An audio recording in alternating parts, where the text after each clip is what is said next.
so funny. Oh my goodness, she brought me that one day, and I wanted to just show that to everyone. I hope you guys enjoyed this episode of Scientifically Beautiful, which is on the Life is Tough, but You Can Be Tougher network. Welcome back. This is Scientifically Beautiful, and I am Dr. Rahm. Today, I get to interview one of my best friends, Mimi Pohlman. Hello. Thank you for having me. I'm excited to be here with you. I'm so glad that you're here, Mimi. Thank you for taking the time, because I know you're really busy. Yes, I am. I'm moving this week, so I carved out a little piece for you. Thank you. You're welcome. How's that going? Good. It's not going very well. It's overwhelming. And I want to run away. Mimi and I are friends. We each have 3 boys, and I have a daughter. But Mimi has 3 sons that are amazing. And so, Mimi, I would love for you just to give a little bit about your life and you before we start really getting into this episode. Well, more than anything, I'm a mother. I'm a God-fearing mother and a wife. And I live a pretty simple life, but it's a beautiful life. And I'm retired. I no longer work anymore. I say I'm retired because I no longer work, and I take care of our home. But I've had very rigorous careers in the past, and I've always lived somewhat of a jet-setting life. So I like being boring now and in a little under the radar and just doing my stuff for our family. Well, first of all, Mimi is not boring. I will say that because we're friends, and I don't think either one of us are boring.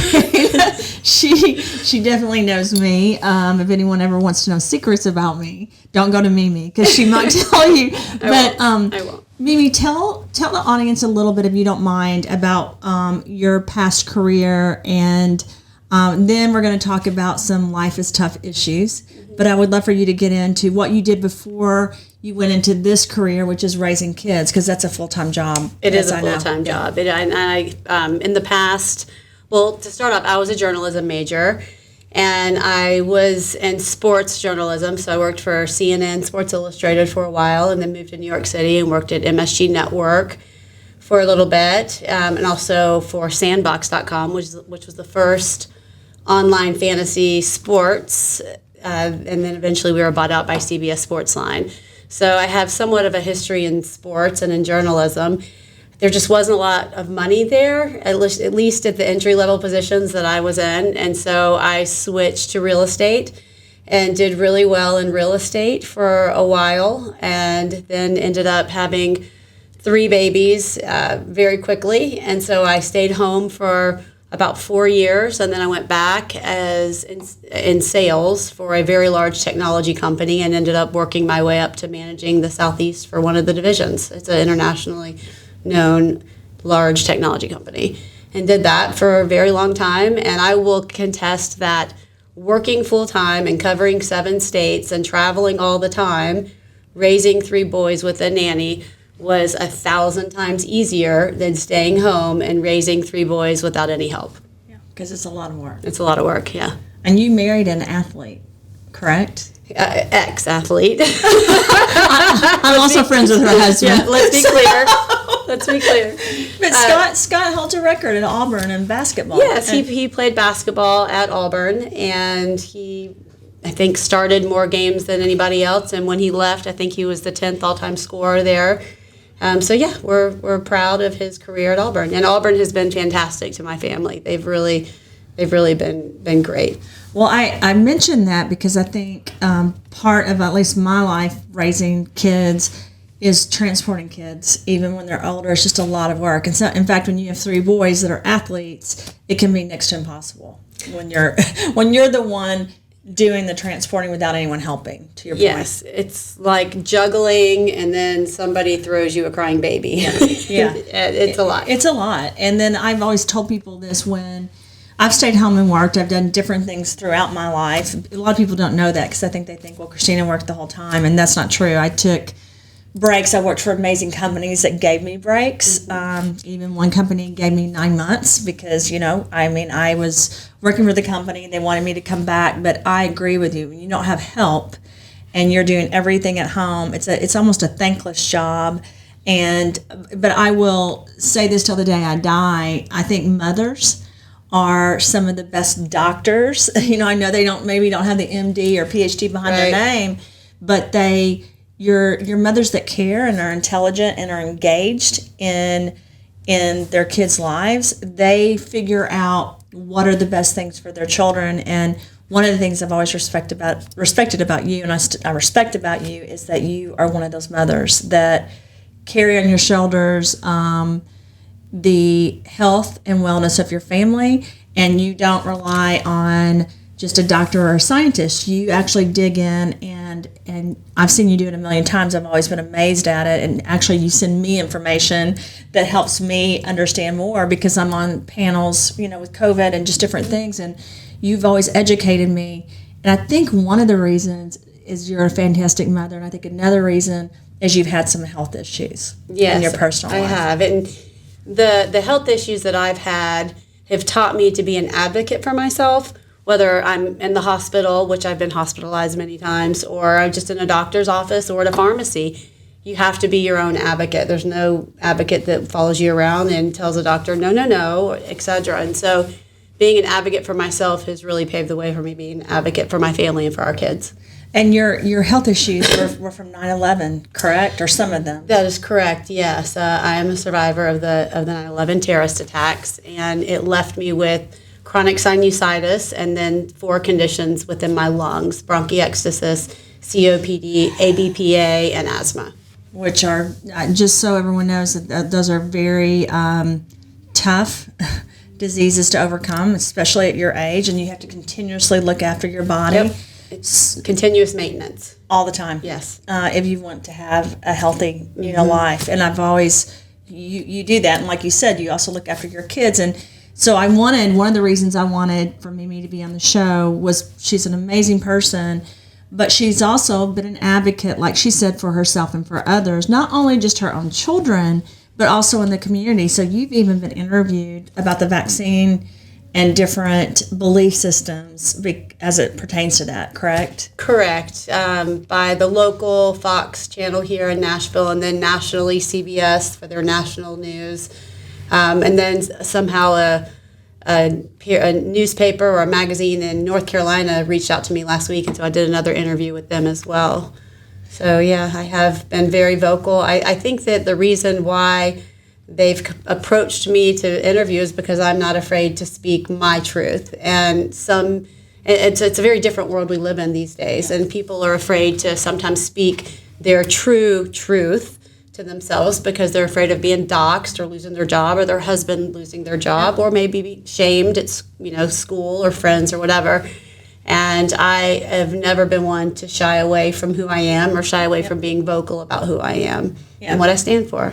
I watched the video on the news about, basically 2 opinions on the vaccine. And as a scientist, I don't talk about this a lot. In fact, but of course with Mimi, I'm very honest about my opinion. I have worked, with vaccines, worked for companies that produced them, like Pfizer, J&J. And I think pharmaceutical industry saves so many people's lives. As I know, we both share that opinion. You have to have pharmaceutical products to help people. I think natural supplements and vitamins actually help people just as much by supporting their health of their body. And I know, again, this is a belief that Mimi and I have shared. And when the vaccines came out, I'm one of the scientists that I've been nervous because I've shared this with Mimi. They try to destroy scientists and doctors' careers based on an opinion, and you can't even speak the truth, right? And so I feel like you've been a voice of reason. It's so odd to me, not just as a scientist, but as a mother, as a person on this earth, that I can't have an opinion as it pertains to things that have to do with the vaccine. It's almost like you can have an opinion that you need the vaccine, but you can't have an opinion that maybe you shouldn't take the vaccine because there hasn't been a history on it. And it was interesting when I watched, and I don't know if I've told you this, but when I watched the interview with you and I went home that night, I was mad because I thought, okay, they made it look like Mimi's this person that has had this perfect life and has money and has this perfect family, and then the other person maybe didn't have an easy life, and they don't know your story. Well, right? I told them my story, so it's interesting how the media works, right? They spin it to whatever direction they want it to what they want to spin it. So what they didn't air is that I have a history of severe reactions to pharmaceuticals. Yep. So badly that I was hospitalized and put in the cancer ward because they didn't know what to do with me after taking a drug that you actually worked on. Yeah. And I've had several surgeries to help me with some of the tendon ruptures that, to recover from the drugs that I took. And these are prescription drugs, pharmaceuticals that are legal and they're prescribed all the time. And there are people that sometimes have reactions to it. Now, it wasn't just one drug that I've had a reaction to. My list of reactions when I go to a new doctor and have to fill it out, I mean, it's a laundry list. There's 12 or 13 different medications on there. So because of my history with such intolerance to so many different drugs and not knowing every last drop of what's in the vaccine, for me personally, it's a choice that I'm making to not have the COVID vaccine because of my history with reactions to pharmaceuticals.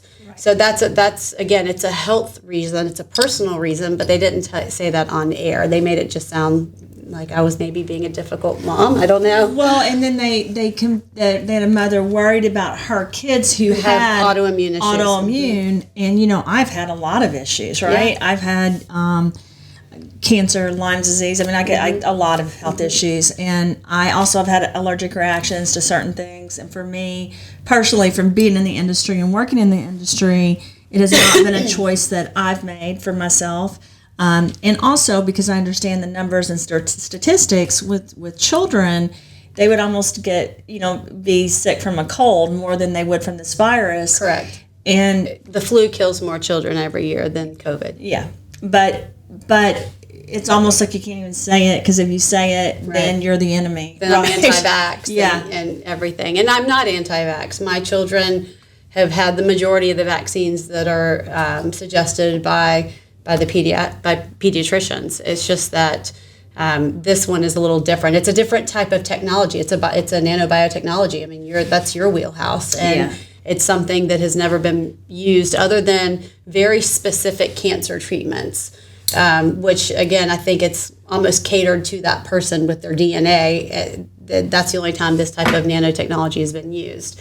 So I prefer to wait a little bit longer. It seems a bit rushed to market, and most of the vaccines that all the vaccines that my kids have taken, they were tested for a minimum of 8 to 10 years before they went to market. And so that's where my comfort zone is. Yeah.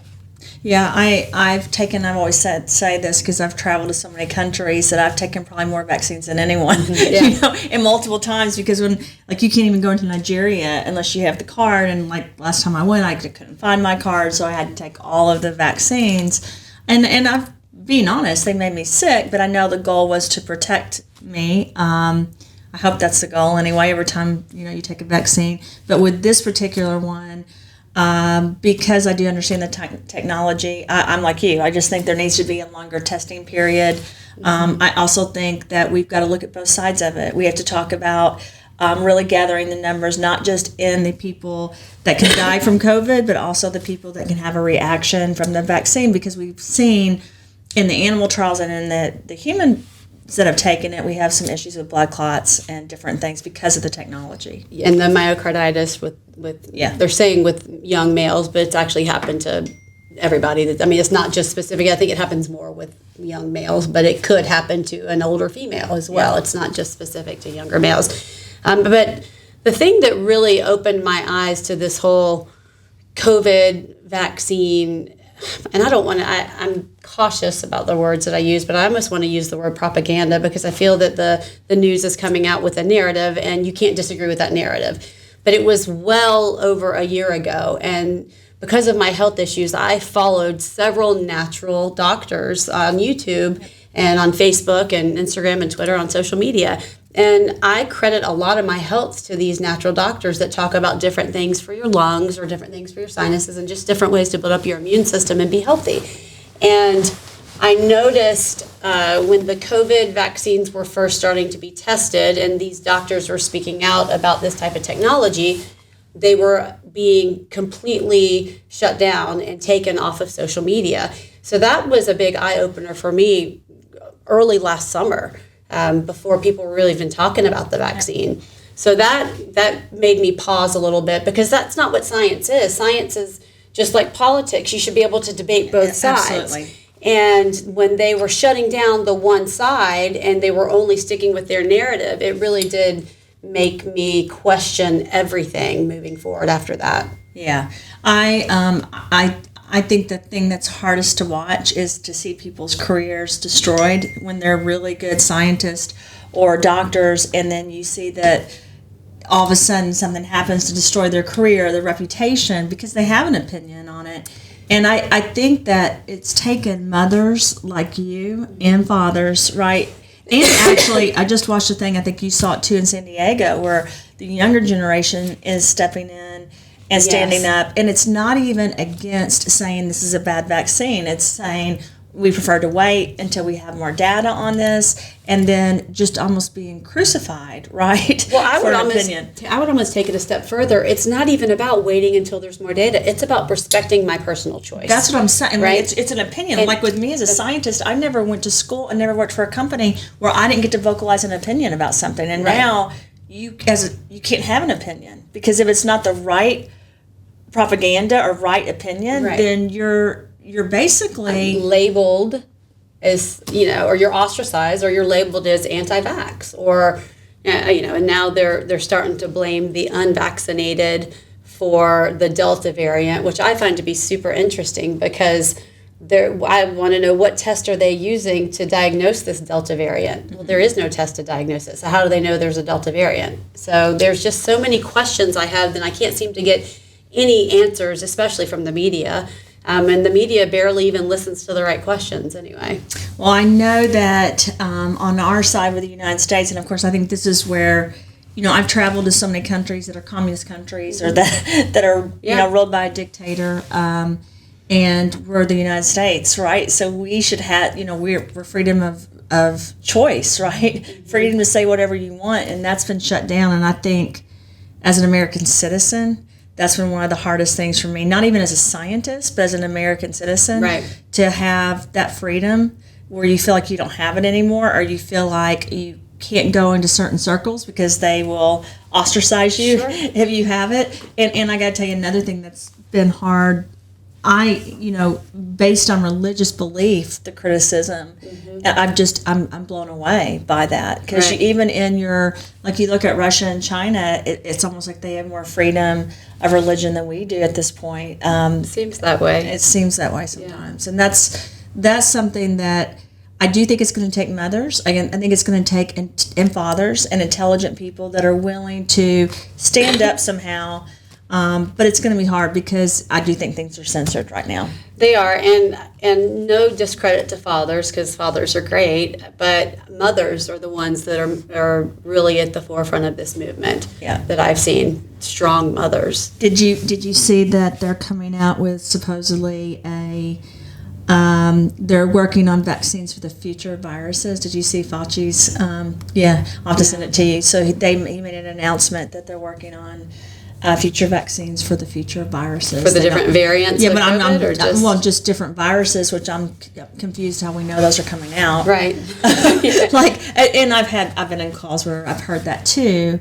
But, even with my own family, who I love and adore, I would do anything for them, I'm sometimes cautious to say, my opinion on things. And I think one of the things, Mimi, the way you are able to discuss it and the way you're able to lead, we have a group of friends who are they're intelligent, very, I don't want to use the word powerful, I don't know what word I'm looking for, strong women. Strong women, yeah. That are not, they're problem solvers. They're looking for solutions. They're not people that are there to cause problems. But I feel like if we don't somehow have a voice and don't say what we think, we're going to cause a lot of problems for our children.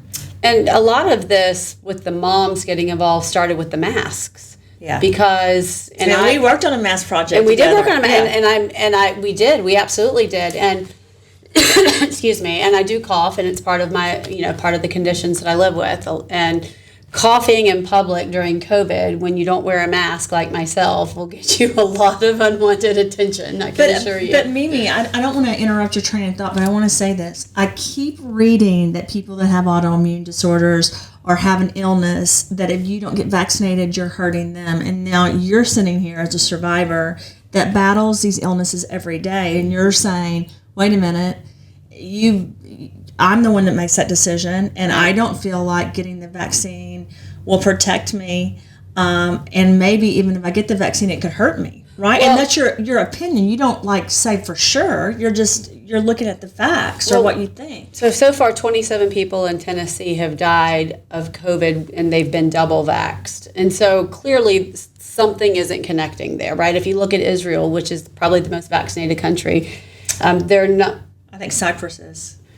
Unfortunately, I shouldn't even talk about that on the. But Cyprus and Israel. I mean, right? Those are Malta. two I mean, but yes, but over there they have some of the most vaccinated people in their country, and right now the United States just raised the travel level to go to Israel to a level 3 because the COVID variants are so bad over there. So if they're so vaccinated, how can COVID be spreading like wildfire over there? So things just aren't adding up for me. My bullshit meter goes off a lot lately. And you have found ways, and I think that's why people are reaching out. You found ways to communicate that, and that's why people are reaching out to you. And that was one of the reasons for me.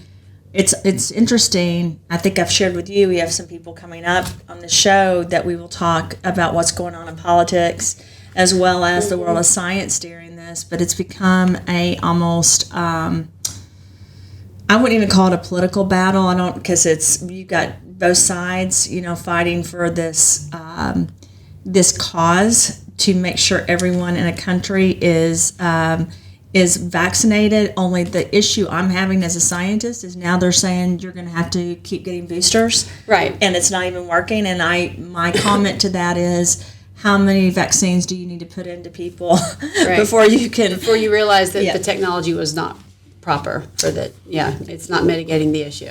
And I don't think Americans know either that when you provide vaccinations to people, that the pharmaceutical companies actually put aside money that will pay for damages later. Well, the Vaccine Corp, which was established under Ronald Reagan back in the early 80s, however, not for the COVID vaccine. I didn't know that. No, they were going to, I don't know if you know this, they were going to ask for more. They were going to double it. So as far as I am aware, there is zero liability for any of these pharmaceutical companies. And that's why so many, I think there's 80 something that are waiting right now to be approved, 80 pharmaceutical companies. Now keep in mind, the ones in the United States, Moderna, never made a vaccine, never made a drug that's made it to market, period. Like they've never had a drug make it to market.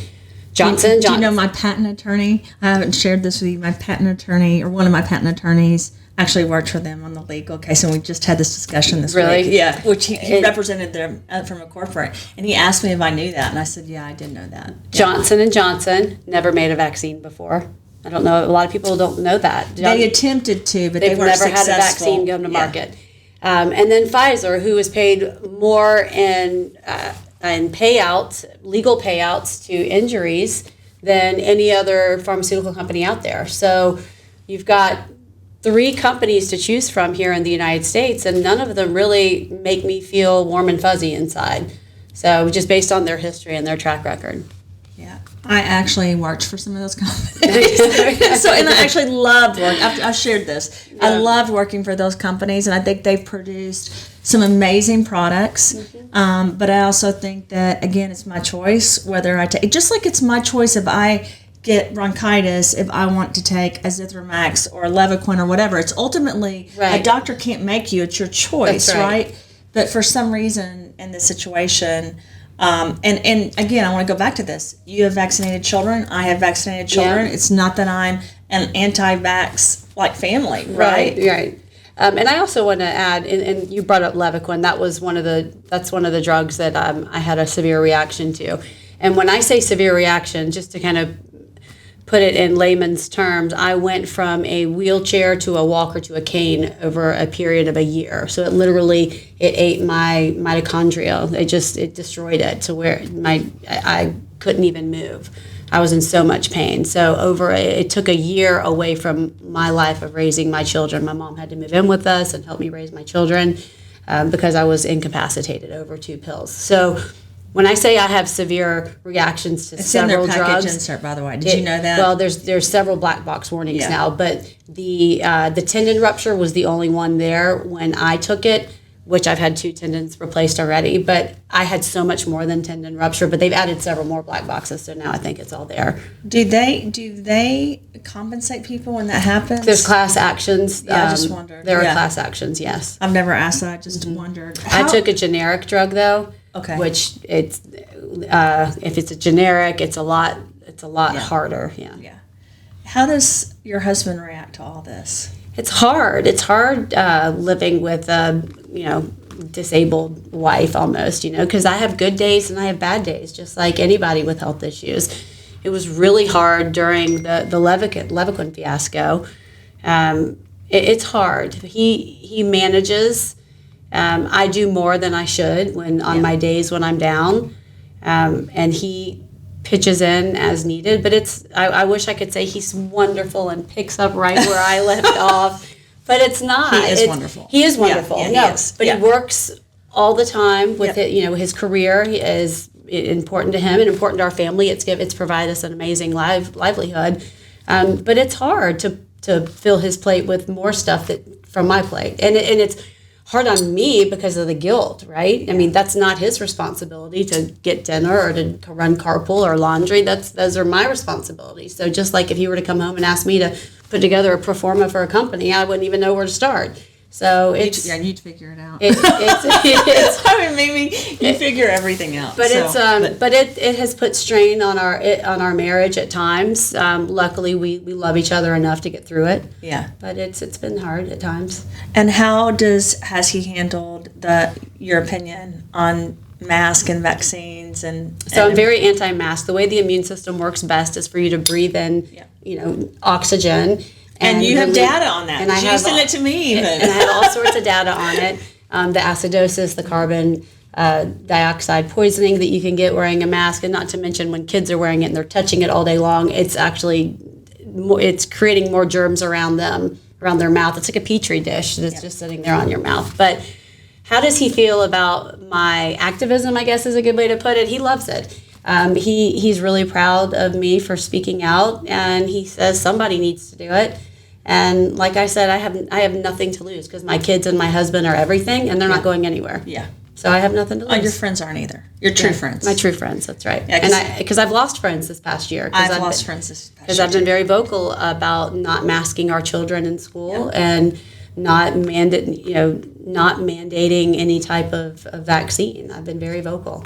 So Mimi and I worked on a project with her husband, actually. No, he wasn't. We were really the one. Scott has a full-time job, and I took about a year off to do patents and to work on stuff. And I haven't shared this with Mimi, but the masks are an issue for me too, because it can be very toxic to wear a mask and to breathe in all the chemicals. So we actually worked on some provisional patents together, and they are filing by September 2nd the full patent on the detoxification product on that project that we're still involved in. We're just not doing anything right now. Right. We actually even did in the proposal for animals. Mm-hmm. Do you remember that? Mm-hmm. To have a way to detoxify animals with different things, including a filtration system. So I met with attorneys during the last couple of weeks, and we will file those by September 2nd. So that's exciting. It is exciting. I don't know what we'll do with it. And we'll do something with it. We'll do something. Something to help people. Yeah, and animals. And we animals. Love our animals. We love animals. We love our animals. We also are hoping to work soon on a project we have been discussing that has to do with animals, because we have very good animals. We do. The best. She has the sweetest dog. I wish we could have brought the animals here. I think Tilly's next door. I almost brought Ziggy and so they are. Yours is a miniature cavapoo, and then I always forget what Tilly is. She's a not Cavapoo. Labradoodle or a Labradoodle. Golden Doodle. Golden Doodle. See, I don't even know. Yeah. I just know I saw her face and thought, this is so cute. But I fell in love because of your dog. Yeah. And thought, I want something, and the Archie's dog. Yeah. Like, I want something like this dog. And they're the best. They're sweet. So, anyway, before we get off, I want to talk about, of this episode, I want to talk about what you've done to get through life. I put so much faith into so many different doctors and so many different procedures or medications, and it's not a one-size-fits-all. And so what may have helped for a lot of other patients of this doctor's, didn't necessarily help for me. So, and then lastly, my family. I have a really awesome mom and dad, and I have 4 sisters and a great husband and my kids, and without them, I don't think I'd be able to sit here and to appear as healthy as I am. And again, I'm very blessed. My husband has allowed me to use our resources to go to many different types of doctors, Eastern medicine, Western medicine, everything in between. I've tried it all. And so just having the resources and the availability, and I read a lot. I'm a curious person by nature. And I ask a lot of questions. It's always been my biggest downfall, but probably also my largest attribute is I ask a ton of questions, and I'm naturally very curious. So me actually digging into research and reading medical journals and reading studies and how people reacted to different things has really helped guide me to where I am today.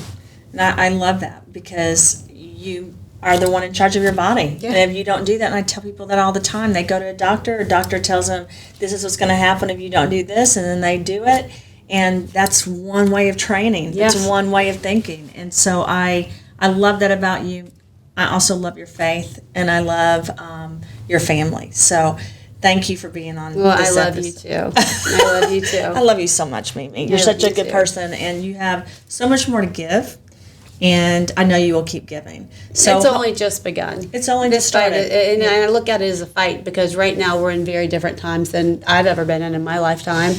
And we're in trying times right now, and it's only beginning. And we just have to keep speaking up and staying true to who we are. I agree 100%. I feel the same way. It's not the end. There's a lot more things we're going to, there's already a chicken shortage. You can't get food. You can't get, I know this sounds odd, but like even a jar of things that you can can with, you can't get cans right now. It's the lids you can't find. Yeah, it's the lids. I know. So it's a lot. And we had researched that, so we're prepared for it. Yep. But I hope that the audience is prepared as well, that is watching this. Mm-hmm. And we're going to have a next episode. We're going to have another episode next week, but this has been very special to me. And I'm very thankful to have Mimi on Scientifically Beautiful, because she is beautiful, and she has used science to really help her be where she is in her life. So thank you so much. I enjoyed it a lot. I love you. Thank you. Thank you, everyone. I will see you in the next episode, and I hope everyone has a fantastic week. Thank you. Bye.